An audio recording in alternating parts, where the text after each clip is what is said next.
पूर्णिया के सांसद हैं माननीय श्री पप्पू यादव जी को धमकियां मिल रही हैं व्हाट्सएप के द्वारा और अन्य माध्यमों से। पूर्णिया सांसद राजेश रंजन और पप्पू यादव को फोन पर हत्या करने की धमकी देने वाले अपराधी को पूर्णिया की पुलिस ने दिल्ली से जाकर दबोच लिया है। दबोच कर उस अपराधी को पूर्णिया पुलिस पूर्णिया वापस ले आई है। खुद को लॉरेंस गैंग का मेंबर बताकर विदेशी नंबर से लगातार पूर्णिया सांसद पप्पू यादव को फोन पर यह शख्स धमकी दे रहा था। जिस व्यक्ति को पुलिस ने गिरफ्तार किया इसका नाम है महेश पांडे। देखिए, नई दिल्ली का रहने वाला है ये और लगातार जो है जिस तरीके से पप्पू यादव को धमकी दे रहा था। हालांकि यहां आपको यह भी बताएं कि दो अलग अलग नंबरों से पप्पू यादव को धमकी मिल रही थी। एक अज्जू बिश्नोई जो खुद को लॉरेंस बिश्नोई का करीबी बताता है, जो खुद को लॉरेंस बिश्नोई का राइट हैंड बताता है, वो धमकी दे रहा था। और दूसरा एक विदेशी नंबर जिससे पप्पू यादव को धमकियां मिल रही थी। इन दोनों नंबरों की कुंडली जो है वो खंगालने में बिहार पुलिस जुटी हुई है और पूर्णिया पुलिस ने इस मामले में पूर्णिया के केहाट थाने में प्राथमिकी दर्ज कर जो है वो अनुसंधान जारी रखा है। और इस क्रम में दिल्ली से गिरफ्तार करके महेश पांडे नाम के व्यक्ति को पूर्णिया पुलिस पूर्णिया लाई है। और पूर्णिया के एसपी ने इस संदर्भ में प्रेस कॉन्फ्रेंस किया है। क्या करें जरा वो सुनिए। पहले आ रहा था कि जो पूर्णिया के सांसद हैं माननीय श्री पप्पू यादव जी को धमकियां मिल रही हैं व्हाट्सएप के द्वारा और अन्य माध्यमों से। तो इसी में जो सूचना इकट्ठा हुई उसमें माननीय सांसद के द्वारा भी एक नंबर बताया गया जिस पे उनको कॉल आया था।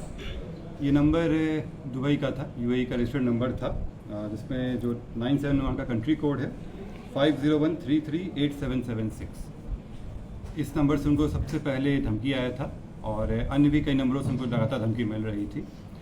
इस संबंध में जानकारी प्राप्त होते ही एक कांड दर्ज किया गया है, इसमें अनुसंधान शुरू किया गया था। और आज श्री पप्पू यादव जी का आज आवेदन भी प्राप्त हुआ इसको लेकर। इसमें अनुसंधान चल रहा था। इसमें जानकारी पता चली कि इस मोबाइल में जो इस्तेमाल सिम था उसके थ्रू उनसे धमकी दी गई थी। जो सिम और मोबाइल रिकवर कर लिया गया है। जो व्यक्ति थे ये दिल्ली के रहने वाले महेश पांडे, पिता कृष्ण कुमार पांडे, सेक्टर 4 नई दिल्ली के रहने वाले हैं। ये पूर्व में भी दिल्ली में कई जगह काम कर चुके हैं और कई माननीय लोगों से भी इनके साथ संबंध रहे हैं। इनके कईयों के लिए काम भी किए हैं। साथ ही एम्स और सेना के कैंटीन में भी ये काम कर चुके हैं, जो इनके द्वारा बताया गया है। प्रारंभिक जांच में अभी यही आया है और इस व्यक्ति को गिरफ्तार कर लिया गया है। अभी हम लोग रिपोर्ट प्रस्तुत करेंगे। बाकी रिमांड पे लेने के बाद अन्य पूछताछ की जाएगी। गिरफ्तारी कहाँ हुई है? दिल्ली से की गई गिरफ्तारी। कोई गैंग में शामिल है सर ये? इनके द्वारा जो अभी तक आया है उसमें गैंग का कहीं से कोई नहीं आया है। इनके द्वारा बताया गया है कि ये जो न्यूज़ में इनका स्टेटमेंट देखे थे माननीय सांसद जी का, उसके बाद इनको लगा कि क्योंकि कुछ दिन से अभी कुछ काम नहीं कर रहे थे तो इनको लगा कि इसमें किया जा सकता है। इनके भी संबंध कई लोगों से रहे हैं। माननीय सांसद के भी कुछ लोगों के साथ इनके कॉन्टैक्ट रहे हैं इसमें पूर्व में भी।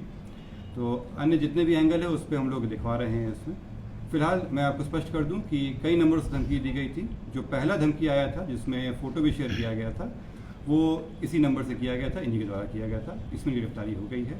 अन्य मामलों में अभी अनुसंधान चल रहा है। ये तो दुबई का सर नंबर है? ये दुबई का नंबर है। इनकी जो उनके द्वारा बताया गया कि इनकी जो साली हैं वो दुबई में रहती हैं। ये दुबई गए हुए थे और वहीं से ये सिम ले आए थे। संभवतः उन्हीं के द्वारा रजिस्टर्ड नंबर है। ये भी अनुसंधान का विषय है। ये ले आए थे और उसी पर नंबर चला रहे थे। इसे कोई लॉरेंस बिश्नोई वगैरह कोई ऐसा कुछ नहीं, अभी तक कोई ऐसा एंगल नहीं आया जिसमें इनका जुड़ाव उस तरह से रहा। तो डीपी लॉरेंस बिश्नोई का लगा था? नहीं, ये डीपी नहीं लगाए थे, ये उनको फोटो भेजे थे। ये व्हाट्सएप पे पहले उनको मैसेज किए, उसके बाद जब कॉल की तरह नहीं उठाया गया तो ये मैसेज किए थे और फिर जब बात हुई तब धमकी दिया गया था। कितने लोग गिरफ्तार हुए? एक व्यक्ति गिरफ्तार हुए हैं। मैं अभी फिर से कह दूं कि अभी और लोग हैं और नंबर से भी कॉल आया था जिसकी भी जाँच चल रही है। क्या नाम है सर इसका? महेश पांडे। तो यूएई घूमने गया और साली के नाम पर सिम लिया और फिर उसी से व्हाट्सएप बनाए और व्हाट्सएप नंबर के जरिए पप्पू यादव को लगातार धमकी देने वाला शख्स महेश पांडे गिरफ्तार हो चुका है। पप्पू यादव को लॉरेंस बिश्नोई गैंग के नाम पर यह शख्स धमकी दे रहा था। हालांकि पूर्णिया पुलिस अब इसकी पूरी कुंडली खंगालने में जुटी है। पूर्णिया पुलिस इससे पूछताछ करने में जुटी है। और देखिए, एक पूरा हाई प्रोफाइल मामला है, एक बिहार के सांसद से जुड़ा हुआ मामला है। लिहाजा पूर्णिया पुलिस बारीकी से तमाम बिंदुओं पर जो है वो अनुसंधान भी कर रही है। इसके अलावा बताएं कि अभी अज्जू बिश्नोई नाम का जो व्यक्ति जिसने वकायदा पप्पू यादव को ऑडियोज भेजे, पप्पू यादव को धमकाया फोन करके, उस व्यक्ति की तलाश पूर्णिया पुलिस को अब भी है। फिलहाल आप टुडे बिहार न्यूज के साथ बने रहें। धन्यवाद।